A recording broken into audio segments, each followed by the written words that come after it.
Kama ulizani sakata la Kariakoo Derby kuahirishwa siku ya jana Machi 8, 2025 lilikuwa limemalizika, basi utakuwa unajidanganya. Ndo kwanza sakata hilo limeanza upya, ambapo siku ya leo klabu ya Yanga imetoa taarifa kwa umma kufuatia kikao ambacho kimekaliwa na viongozi wa klabu hiyo kwa njia ya mtandao. Taarifa hiyo kwa umma inaeleza hivi: kamati ya utendaji ya Yanga chini ya Rais Mhandisi Hersi Said imefanya kikao cha dharura leo tarehe 9 Machi 2025 kwa njia ya mtandao kujadiliana na kukubaliana mambo yafuatayo. Kwanza, uongozi wa Yanga unatoa pole kwa wanachama, mashabiki, wapenzi na wadau wa mchezo wa mpira wa miguu waliosafiri kutoka sehemu mbalimbali duniani na kushindwa kushuhudia mechi yetu dhidi ya klabu ya Simba iliyokuwa ifanyike jana tarehe 8 Machi 2025 katika uwanja wa Benjamin Mkapa. Klabu ya Yanga ilifanya maandalizi yote ya mchezo kama ilivyoelekezwa kwenye kanuni, ikiwemo kushiriki kwenye kikao cha maandalizi ya mechi kilichofanyika tarehe 7 Machi 2025 saa 8 mchana kwenye hoteli ya Spice jijini Dar es Salaam. Kwenye kikao hicho ambacho kilihudhuriwa na klabu ya Yanga na Simba, wasimamizi wa mchezo ikiwemo mratibu wa mchezo, afisa usalama wa mchezo, mtathmini wa waamuzi, kamishna wa mchezo na watendaji wa bodi ya ligi. Klabu ya Simba haikutoa taarifa ya kutaka kutumia uwanja wa Mkapa siku moja kabla ya mchezo husika kwa ajili ya kufanya mazoezi kama kanuni inavyoruhusu. Katika hali ya kushangaza, usiku wa tarehe 7 Machi, klabu ya Simba iliwasili katika uwanja wa Mkapa ikiwa na magari kadhaa kwa ajili ya kufanya mazoezi, huku wakifahamu hawakuwa wamefuata taratibu za kupata haki yao ya kikanuni kama ilivyoainishwa kwenye taarifa ya bodi ya ligi, ikiwemo kuleta ombi hilo la kwenye kufanya mazoezi kupitia kikao cha kwanza ambacho alikifanya pale kinaitwa MCN, kikao kabla ya mechi, kuwasiliana na wasimamizi wa mchezo, meneja wa uwanja wala timu mwenyeji ambayo ni Yanga. Mamlaka ya uwanja ilikataa kuwaruhusu kuingia ndani ya uwanja kwa sababu hakukuwa na taarifa wala maandalizi yoyote yaliyofanywa kwa ajili yao. Na baada ya kuwepo kwa sintofahamu hiyo, klabu ya Simba iliamua kuondoka uwanjani hapo. Usiku wa kuamkia siku ya tarehe 8 Machi 2025, klabu ya Simba ilitoa tamko rasmi la kugomea mchezo huo kwa kigezo cha kutopata nafasi ya kufanya mazoezi kwenye uwanja wa mechi, huku wakielewa dhahiri kwamba hawakuwa wamefuata taratibu.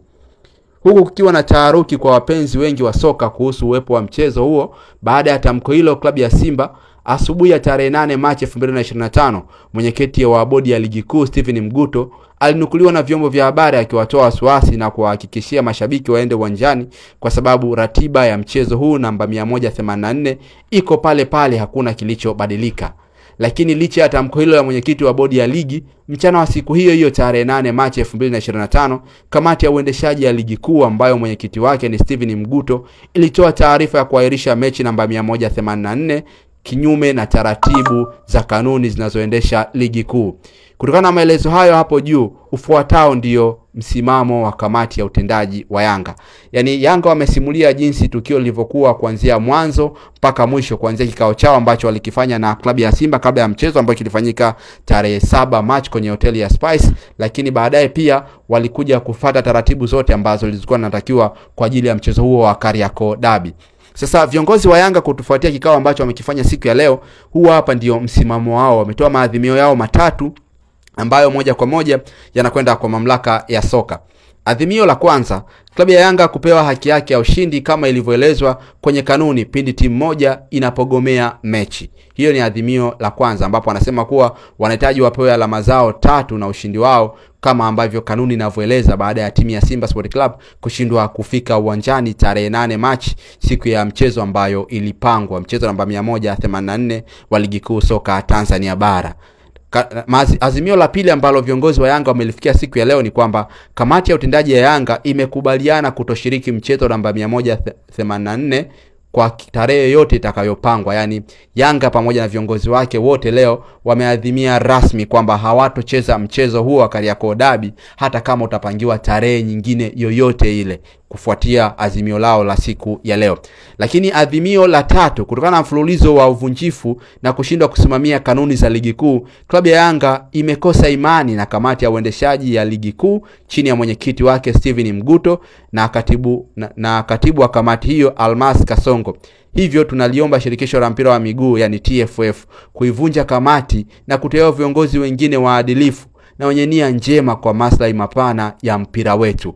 Yani Yanga wanaomba ile kamati ya bodi ya ligi ambayo hata siku ya jana pia barua ya Simba Sport Club walikuwa wanaitaka kamati ya bodi ya ligi iweze kutoa taarifa sahihi kuhakikisha kwamba ni nani ambaye aliwazuia wao kuingia uwanjani na wale ambao watabainika waweze kujiuzulu au kuondolewa. Vivyo hivyo pia siku ya klabu ya Yanga siku ya leo pia wanasema kwamba hawana imani na mwenyekiti wa kamati hiyo ambao ni Steven Mguto pamoja na katibu wake Almasi Kasongo. Hivyo wanaomba TFF iweze kuivunja kamati hiyo na kuteua watu wengine ambao watakuwa ni waadilifu kwa ajili ya mpira wa Tanzania.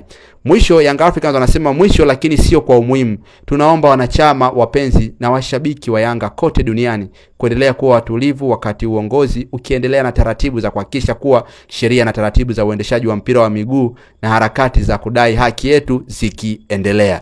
Hiyo ndiyo taarifa rasmi ya klabu ya Yanga ambayo imetolewa usiku huu kupitia page za klabu hiyo ya Yanga, na wameelezea maadhimio yao hayo matatu ambayo wanataka alama 3, lakini pia hawatoshiriki mchezo wote ule wa ligi kuu. Lakini adhimio jingine ambalo la mwisho ni la 3 ni kwamba wanaomba kamati ya bodi ya ligi ambayo mwenyekiti wake ni Steven Mguto pamoja na Almas Kasongo waweze kutenguliwa au ivunjwe hiyo kamati na TFF waweze kuchagua kamati nyingine ambayo itakuwa na viongozi waadilifu na wenye nia njema kwa maslahi mapana ya mpira wetu wa Tanzania. Kwa stories zaidi usisahau kusubscribe na kuturn on post notification. Hii ni Scope Media. Till next time, bye bye. Kupata haki yao ya kikanuni kama ilivyoainishwa kwenye taarifa ya bodi ya ligi, ikiwemo kuleta ombi hilo la kwenye kufanya mazoezi kupitia kikao cha kwanza ambacho alikifanya pale kinaitwa MCN, kikao kabla ya mechi, kuwasiliana na wasimamizi wa mchezo, meneja wa uwanja wala timu mwenyeji ambayo ni Yanga.